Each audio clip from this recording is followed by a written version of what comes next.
Hello guys, आज हम classroom of the elite के एपिसोड 10 को एक्सप्लेन करेंगे। एपिसोड की शुरुआत में हम किड्स अयानो कोजी को देखते हैं। हम एक आदमी को देखते हैं जो कि अयानो कोजी के पास आ रहा था। फिर हम देखते हैं अयानो कोजी को जो कि बच्चों के साथ मिलकर टेस्ट दे रहा होता है। वो बंदा अयानो कोजी के पास आता है, वो उससे कहता है कि एक बात याद रखना, पावर के होते हुए उसका यूज करने में फेल हो जाना एक बेवकूफ़ की निशानी होती है। फिर हम देखते हैं अयानो कोजी को जो कि मछलियों को देख रहा होता है। सूडो और ईके आते हैं उसके पास मछलियों को लेकर। कुशिदा और उसकी फ्रेंड भी आते हैं खाने को लेकर। फिर हम देखते हैं अयानो कोजी और होरिकिता को। वो दोनों चलते चलते बातचीत करते हैं। फिर होरिकिता कहती है कि मैं भी अपना स्टेमिना वेस्ट नहीं करूंगी। अयानो कोजी कहता है मैं तुम्हारी बात समझ सकता हूँ, लेकिन तुम्हें इस बात का ध्यान रखना है, इस बात का कि बाकी क्लास वाले तुम्हारे पीछे पड़े हुए हैं। अगले सीन में हमें क्लास बी का सीन दिखाया जाता है। क्लास बी वाले तो काफी ज्यादा मजे कर रहे थे। इस पे होरिकिता कहती इनका तो जैकपॉट लग गया। होरिकिता की बात सुनकर तो वो हंसने लग जाती है। इसके बाद इचिनोसे का टीम मेंबर आता है। वो कहता है कि अब आगे क्या करना है। इचिनोसे उसे काम बता देती है और वो चला जाता है। उस लड़के को देखकर होरिकिता कहती है तुम्हारी क्लास का लड़का तो लग नहीं रहा। इचिनोसे उसे बताते हैं कि उसका नाम कैनेडा और वह क्लास सी से है। ये हमारे साथ इसलिए क्योंकि उसकी क्लास वालों ने उसे बाहर निकाल दिया। ये बताने के बाद वो कल्टी मार लेती है और साथ में ये दोनों भी। अगले सीन में ये दोनों सेक्शन ए के स्पॉट को देखते हैं। होरिकिता कहते हैं यहाँ से तो कुछ भी नहीं दिख रहा। अयानो कोजी कहता आगे चल के देखते हैं। और वो कहता हम ऐसे छुप के थोड़ी नहीं रह सकते। तो क्या हुआ कि वो सेक्शन ए वाले है। वो कहती हमें वहाँ जाके कुछ भी नहीं मिलने वाला। इसके बाद वो दोनों जाते हैं देखने के लिए। एक लड़का कहता क्या चाहिए तुम्हें। होरिकिता कहती हम तो बस देखने आए हैं। होरिकिता अंदर जा ही रही थी, लेकिन वो लड़का उसे रोक कर कहता है ये क्लास ए की प्रॉपर्टी है। वो कहती है मुझे तो ऐसा रूल के बारे में नहीं पता जिससे कि हम स्पॉट को नहीं देख सकते। मुझे पता है कि मैं इसे यूज़ नहीं कर सकती, लेकिन देखने में क्या जा रहा है। और मुझे लगता है कि तुम रूल को ब्रेक कर रहे हो। होरिकिता अंदर जा रही थी, लेकिन कात्सुरागी बाहर आ जाता है। कात्सुरागी कहता है कि मुझे याद नहीं आ रहा कि मैंने तुम्हें ऐसा ऑर्डर भी दिया था, मतलब कि तुम इसके अंदर अपने दोस्तों को इन्वाइट करो। होरिकिता कहती हम तो बस देखने आए हैं। कात्सुरागी कहता है कि तुम देख सकते हो, लेकिन उसके बाद उसे वार्निंग भी देता है। इसके बाद हम देखते हैं क्लास ए के बच्चे हथियार लेके बाहर आ जाते हैं। वाह क्या हथियार है, ऐसे हथियारों से तो हम डायनासोर को भी मार सकते हैं। कात्सुरागी कहता है तुम्हारे लिए अच्छा यही होगा कि तुम चले जाओ। इसके बाद हम क्लास सी वाले को देखते हैं जो कि बहुत ही ज़्यादा एंजॉय कर रहे होते हैं। एक लड़का उनके पास आता है, उससे कहता तुम्हें ककेरू बुला रहा है। होरिकिता ककेरू से कहती तुम तो बड़े ही मजे कर रहे हो। वो कहता है हम मजे क्यों नहीं कर रहे, समर वेकेशन चल रहा है।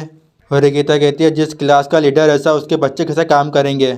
इसके बाद वो एक लड़के को बुलाता है और उसके ऊपर ये डाल देता है। वो कहता है इसको ठंडा करके ला। वो कहता है कि सिर्फ 200 पॉइंट के लिए हम अपनी क्लास वालों को गर्मी और भूख से क्यों मारें। होरिकिता कहती इबू की तुम्हारी क्लास से है ना। वो कहता है हाँ, तो वो बताती है कि उसका मुंह थोड़ा सा सूजा हुआ था। वो बताता है कि वो मेरी बात नहीं मानती थी, तो इसलिए मैंने उसे पनिशमेंट दी है। इसके बाद तक अकेरो उसके साथ बदतमीजियाँ करता है। होरिकिता कहती है कि यहाँ से चलो। वो दोनों जा रहे होते हैं। ककेरू कहता अगर तुम्हें मजे करने तुम यहाँ पे आ सकती हो। अगले सीन में वो कहती उन्हें मजे करने दो। और वह कहती इससे हमारे तो फ़ायदा है। और वह कहती अगर हम यहाँ पे एक हफ्ते तक सर्वाइव करना है तो हमें चीज़ों को बचाना पड़ेगा। अयानो कोजी कहता है मुझे नहीं लगता कि उसका प्लान भी यहाँ पे रुकने का। सिंपल सी बात है, जैसा हमारे टीममेट ने करा था वैसा वो भी करेगा। उन्हें बस बहाना चाहिए कि वो काम नहीं कर पा रहे या फिर वो बीमार है। इससे ये होगा कि वो शिप पर वापस चले जाएंगे और वो समर वेकेशन को एंजॉय करेंगे। होरिकिता कहती इसका मतलब उसे कभी भी टेस्ट देना ही नहीं था। फिर हम देखते हैं हमें रात का सीन दिखाया जाता है। एक बच्चा आता है, वो इबुकी के बैग को चोरी कर लेता है। फिर हमें सुबह का सीन दिखाया जाता है। सबसे पहले योसुके उठता है, उसके बाद अयानो कोजी उसे गुड मॉर्निंग करता है। इसके बाद वह कहता है यहाँ पर सोने में दिक्कत हो रही है। अयानो कोजी की बात सुनकर वो हंसने लग जाता है। इसके बाद हमें चौथे दिन का सीन दिखाया जाता है। अयानो कोजी कहता है सकुरा से तुम्हें लोगों से बात करने में अभी भी दिक्कत होती है। सकुरा बताती है कि ऐसा नहीं है, लेकिन जब ट्रिप पर जाने की बात हो रही थी मेरा मन नहीं हो रहा था क्योंकि मेरे दोस्त नहीं थे।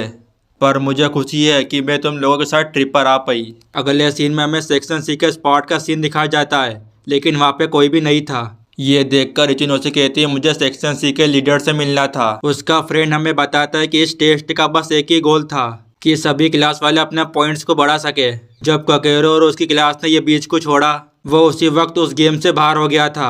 अयानो कोजी कहता है क्या तुम्हें कात्सुरागी के बारे में कुछ पता है। वो बताती है कि सगाई नागी टेस्ट से बाहर है, इसीलिए वह टेम्परेरी लीडर बना हुआ है। इचिनोसे का फ्रेंड कहता है वो स्मार्ट तो है, लेकिन सगाई नागी एब्सेंट है इसलिए वो लीडर बन चुका है। इसके बाद हमें रात का सीन दिखाया जाता है। ईके बताता है कि इस शिप पे बहुत सारे बच्चे जा चुके हैं। योसुके तुम क्या इसके बारे में कुछ जानते हो? लेकिन योसुके उन सबको मना कर देता है। एक लड़की कहती हो सकता है उन्होंने गिव अप कर दिया हो।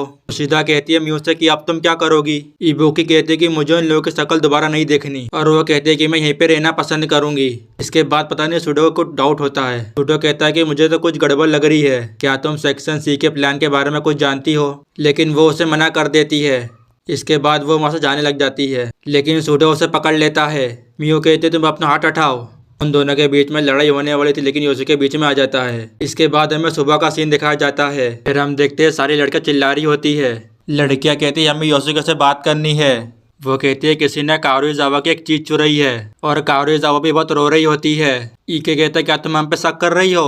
वो लड़की कहती है तुम में से किसी ने ये काम करा है। सूडो कहता है कि यह मियू का काम है, लेकिन लड़कियां तो उनकी बिल्कुल भी नहीं सुनती, और वो कहते हैं कि हम सबकी चेकिंग करेंगे। इसके बाद लड़कियां योसुके को चेकिंग करने के लिए कहती है, वो इसीलिए क्योंकि वो सब उसके ऊपर भरोसा करती है। फिर हम देखते हैं सारे लड़के लाइन में होते हैं, और योसुके भी उन सबकी चेकिंग कर रहा होता है, लेकिन ईके कुछ अजीब सा व्यवहार कर रहा होता है। यामागुची कहता है अच्छा तो तू है वो। उसको डाउट होता है और वो उसके बैग को चेक करने लग जाता है, लेकिन वो चीज उसी के पास निकलती है। ईके कहता है भाई मैंने कुछ भी नहीं करा है, लेकिन यामागुची उसकी बात नहीं सुनता, उस पर शक करता है। वह यानाकोजी के पास आता, उससे कहता है भाई कम से कम तुम तो मेरा यकीन कर लो। यानाकोजी हालात को देखकर कहता है बेटा ये काम तूने ही किया है। इसके बाद वह कहता अगर तुम सच में चोर होते तो तुम इसे बैग के अंदर लेके नहीं घूमते। यामागुची कहता हो सकता तुम्हारे बैग में ये किसी ने डाल दिया है। ईके डर जाता और वह यानाकोजी को पकड़ाकर भाग जाता है। फिर हम देखते वो उसे अपनी जेब में रख लेता है।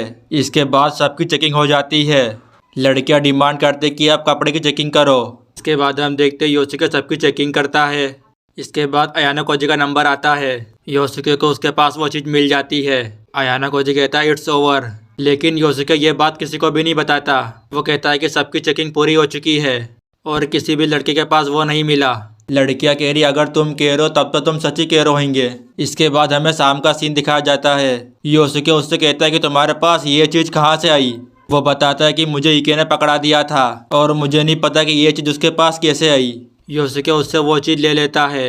वो कहता है मुझे तुम पे भरोसा है कि तुम ये काम नहीं कर सकते, तो इसीलिए तुम मेरी मदद करो, पता लगाओ ये काम किसने करा। और इसी के साथ ये एपिसोड यहाँ पर ही ख़त्म हो जाता है।